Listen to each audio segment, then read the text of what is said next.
Guys, welcome back for another video. Today I'm going to be going through the BMW 545 and 550i 5 Series vehicles. These have been in production between 2004 and 2010, and they feature the N62 V8. These vehicles have been around now for over a decade, so there's a lot of them on the used market, some with issues, some that are clean and run great. And you can get yourself into a 360 horsepower, 4-door saloon. Some of them even have manual transmissions. Mine unfortunately doesn't, but there are, manual models available for this generation. And it's a very appealing vehicle. There's plenty of space. It drives really nice. It has a staggered wheel setup. It has a lot of premium features that I found in a lot of luxury vehicles, and they aged, pretty nicely. So there are a lot of them out there that offer a lot of value in having a nice car, whether it be a second car or a weekend car, that type of thing. But since I've owned one for 11 years, I'm up to 110,000 miles on mine. I have a 2008 550i with the M Sport package automatic transmission. It's been a great car. It was actually originally my mother's car, and then later I purchased it off of her, and at that point, it was around 65,000 miles. There were maintenance items that I was taking care of myself, and then there were problems that I came across throughout the years. Fortunately, didn't have to bring it to the dealer. The parts are available for them online from a bunch of different suppliers, and I was able to keep this vehicle running.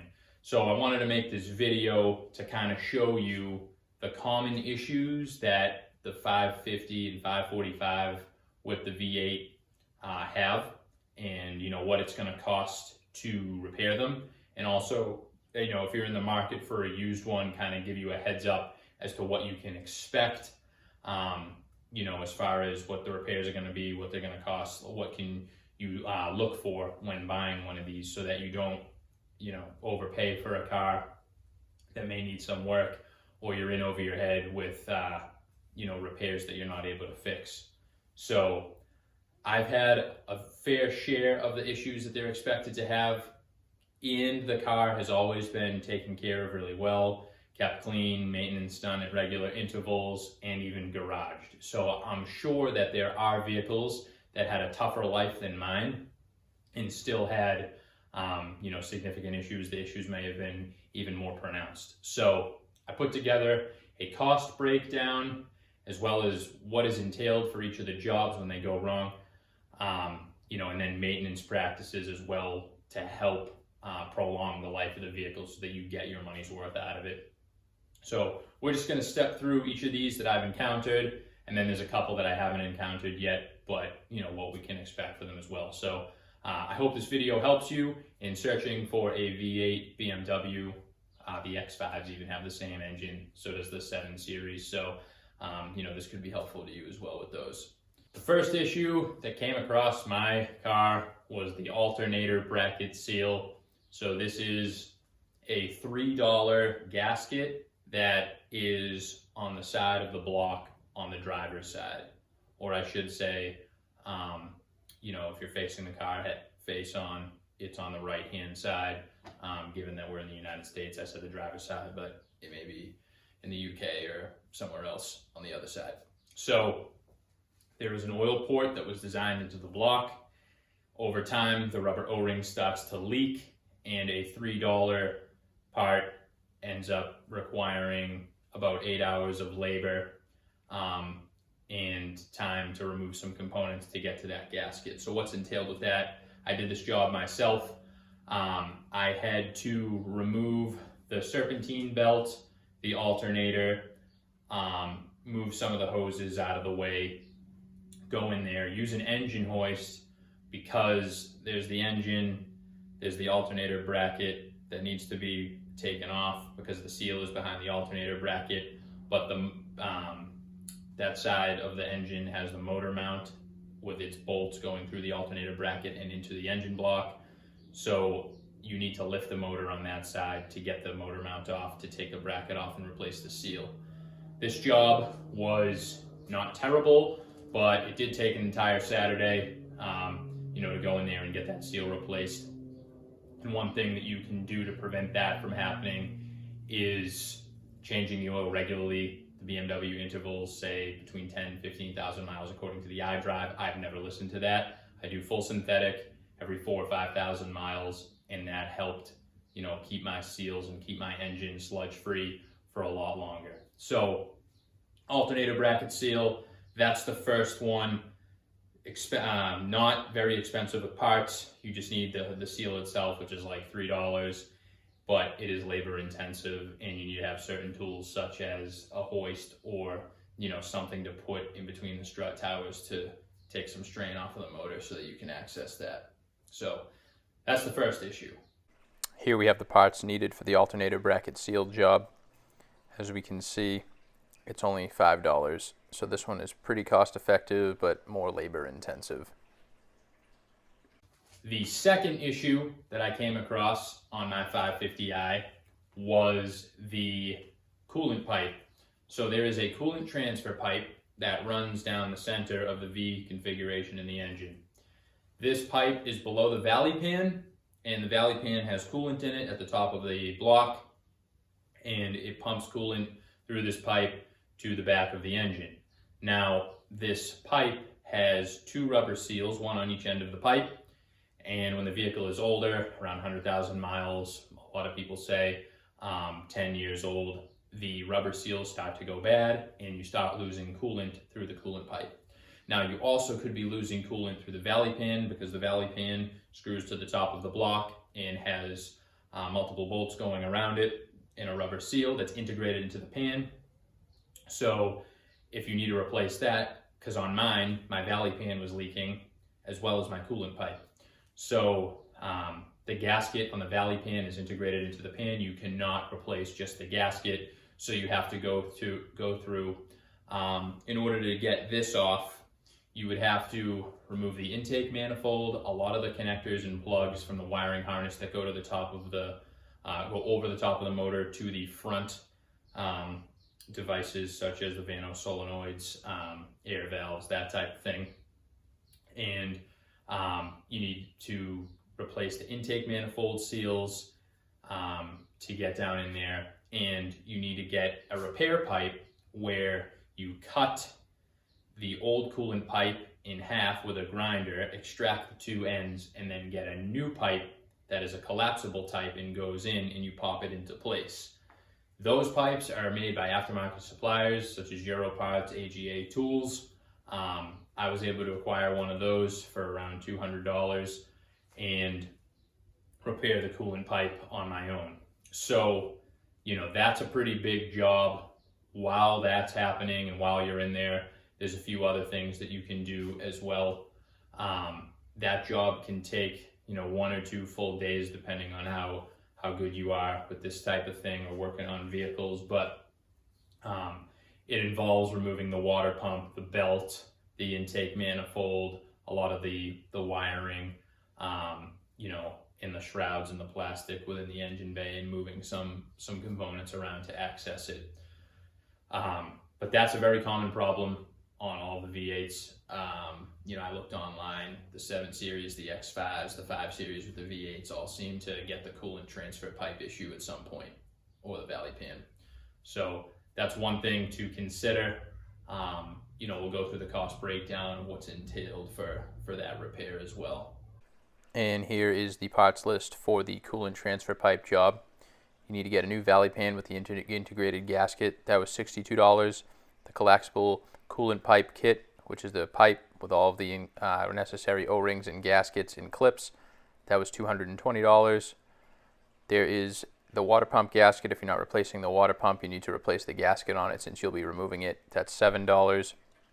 Intake manifold gaskets, since you need 8 of them, they add up to $30. There's a small water pipe O-ring that's an auxiliary water pipe that runs over the pan. That's only $1. And there's 2 Valvetronic actuator seals that go in the valve covers, and those are a total of $5. So total for this one, $325. The third problem that you may run into on the and 62 V8 is the valve cover gaskets, upper timing cover gaskets, and Vano seals. So I noticed on my car around the top of the head, 70,000 miles, there was a lot of oil seeping in the engine bay, and I noticed oil on top of the motor mounts. So I knew that it was coming down from somewhere. The valve cover gaskets, on each bank need to be replaced. The rubber gets brittle, it cracks, it essentially turns to plastic, and it no longer holds the oil inside of the head where it's supposed to be. So those gaskets go bad, and then there's also the timing covers that are on the front of the motor. The upper timing covers, when you have the valve cover gaskets off, you can unscrew those as well. Go in and replace those gaskets. And then lastly, the Vano solenoids that come out of the front of the block. There's rubber O-rings on those that also start to leak, and those can be replaced. Now, I recommend doing your valve cover gaskets in this service at the same time as you're performing the coolant pipe service, if that's occurring, because you need to remove a lot of the same components and hoses and connectors for both jobs. So while you're in there, you might as well complete the other one if you're having a problem with either of those. Valve cover gaskets, not too expensive. That's a lot of seals and rubber. We're gonna go through the cost breakdown for each of these as well, and that one's, we're gonna see that one next. So that's number 3 in the list of common problems. And here we have the parts list for the valve cover gasket job. So there's a valve cover gasket kit that includes the rubber grommets for the engine covers, the new hardware and screws, and rubber grommets for the hardware that fastens the valve cover down. Obviously the new valve cover gaskets for both bank 1 and bank 2, and Vano seals. So that kit was $140. The upper timing cover gaskets, those go on the front of the engine. Once you remove the valve covers, you can actually get those off. There's 2 of them, one for each side, and they were about $9 each for a total of $20. And the Vano solenoids, those pop out, and there's 2 O-rings on each of them. There's a small one and a large, so there's 4 Vano solenoids. So for $7 and $13, you can replace those seals as well. Item number 4 of problems that I've had and repaired on the 550 was the transmission Mechatronics sealing sleeve in fluid. So the transmission is made by ZF. It's a pretty solid transmission. It's in a lot of vehicles, Jaguars, Range Rovers, many BMWs, even in the American market, a different variant of the transmission in Jeeps and that type of thing. So transmission, pretty strong, designed pretty well. Can get finicky with shifting when it's not maintained properly. So there's a few things. The fluid should always be changed in the transmission every 50 to 60,000 miles. With that, you would want to get a new drain plug. It's a plastic drain plug. Reusing the old one isn't going to work out. It might start leaking after that. Unfortunately, there's no dipstick to tell that the fluid is leaking. So the only way to know is if you get under there, remove the belly pan, unscrew the top fill plug, and see if fluid is trickling out. That's the only way to tell if the transmission is filled with fluid. There's a drain plug and there's a fill plug. And when the drain plug is in, you fill the transmission until the fluid starts to come out the fill plug. And then you know that it's full. So if it's leaking, you don't know how low it actually got. If it's low for a long period of time, there'll be jerky downshifts, surging or delayed upshifts, in clunkier driving, and if you do that long enough, it could cause damage to the transmission. So you want to avoid that. Components in the transmission that need to be replaced. There is a Mechatronics sleeve, which a lot of people don't know what it is, but there is a Mechatronic that is powered by electricity inside of the transmission, and there's a plug that comes down from the shifter that goes into the top of the transmission, and there's a sleeve there that has rubber seals on it. And the inside of the transmission is filled with transmission fluid, the oil, and then it's the outside of the transmission where the connector comes in. So the seals go bad and the transmission starts leaking fluid through the Mechatronics sleeve. So the Mechatronics sleeve needs to be replaced. you need to remove the pan from the bottom of the transmission in order to get the sleeve out. So at 100,000 miles, you should be doing the transmission pan as well, because the pan has an integrated filter. You would remove all 21 screws on the bottom of the vehicle, drop the pan, get a new pan that has an integrated gasket. While that's down, you can remove the Mechatronics sleeve and replace that, and then dispose of all the old fluid, get the new automatic transmission fluid that's for the ZF 6HP. On the 550, it's the 6HP 26. Fill it up with the new fluid at the right temperature with the new pan on, and that is the transmission service. My Mechatronics sleeve was leaking, so I had to do that job, and now we're all set. So the transmission, overall, I'm pretty happy with it. I would take care of it and change the fluid regularly and do all of the scheduled maintenance. The other thing is, if you're having clunky shifting still with a proper fluid level and clean fluid, there are sleeves inside of the Mechatronic. They're rubber sleeves. You can go in and pull them out with a metal pick or some sort of picking tool to get the metal rubber sleeves out and replace those, because the oil passage is through there. So if the rubber's dried out, the oil pressures aren't correct and the transmission starts acting weird. There's also a adapter rubber, where the Mechatronic connects to the top of the transmission body. There's another, it's all rubber components that can be swapped out to improve the shifting. So if you think your transmission is on its way out, but the car doesn't really have more than 150,000 miles on it, I would recommend changing the fluid, changing the Mechatronics rubber sleeves inside of the transmission in the body adapter, so that all the fluid is flowing as it's supposed to, and that might resolve a lot of your problems. So cost breakdown on that: the fluid can be a little expensive, but it's not too bad. That is issue number 4. We'll show you that one as well on the sheet. And the parts list for the transmission service: we had to get 7 quarts of the automatic transmission fluid that is specific to the 6-speed ZF transmission. That was $46 in fluids. A transmission drain plug, those are made of plastic and they come with an O-ring on them. Those are $4. The Mechatronics sealing sleeve was $17.25. A new transmission pan with integrated gasket and filter is $71. You replace the pan because the filter is a part of the pan.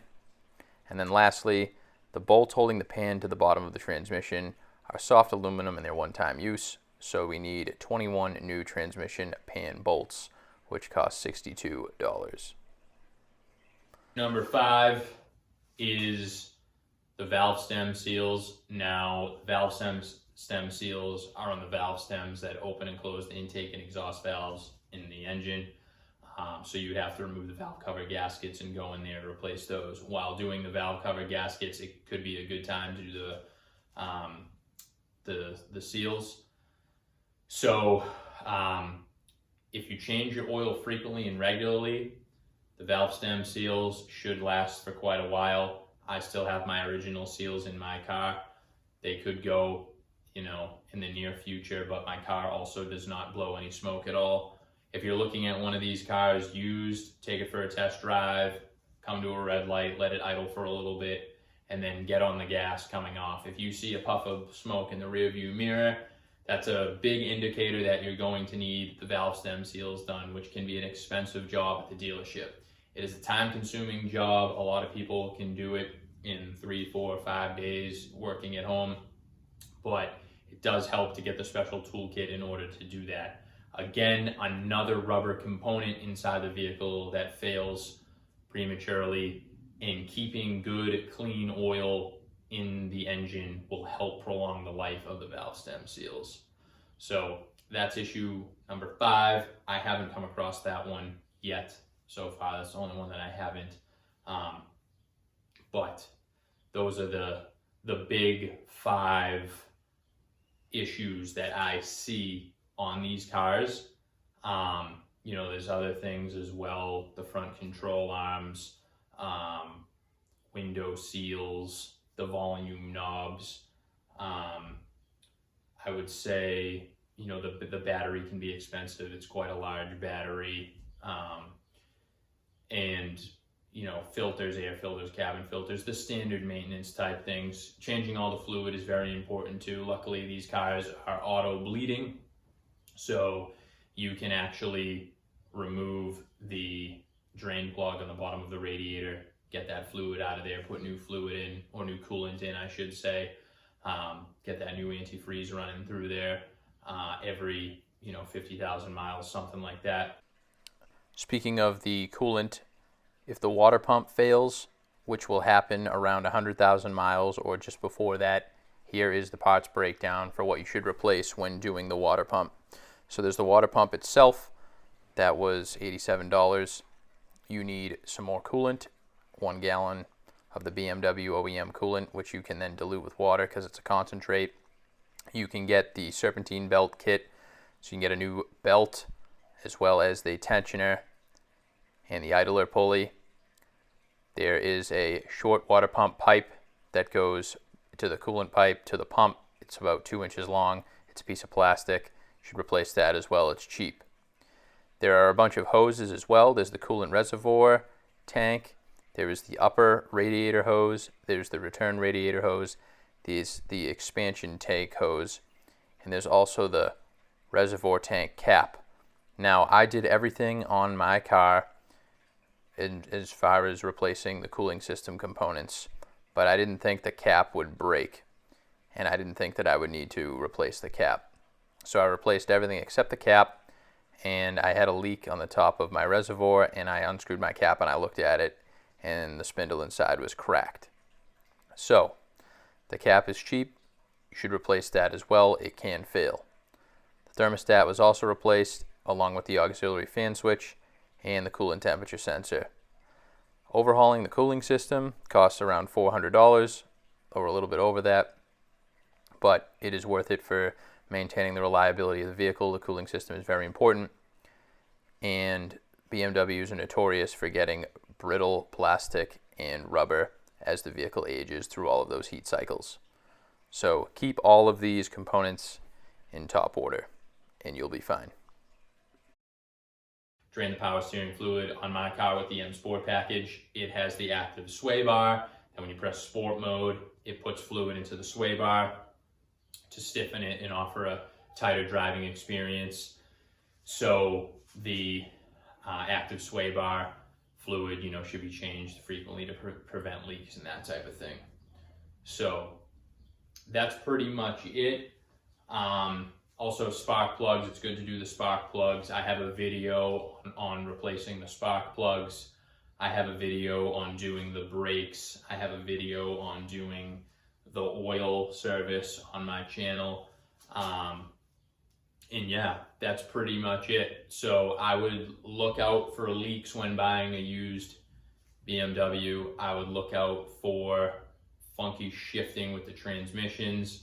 And then overall cleanliness of the engine bay to see, what things are leaking. Crawl under the car, remove the belly pan, see where leaks are coming from, see where there's oil or wet spots or seepage or that type of thing, because there were a significant amount of leaks on my car, and it was maintained pretty well. So that's pretty much it. I hope this video helped you guys when servicing your E60 V8 5 Series or purchasing one. I'm always doing something to the car to make it better or improve it, and I drive it a lot. I'm at 113,000 miles now. It's treated me very well. I've had a lot of fun with it. It drives really nice. So I'm going to continue to hold on to it and keep it around for as long as I can. And yeah, that's pretty much it. So enjoy, good luck, subscribe to my channel for more, and thanks for watching.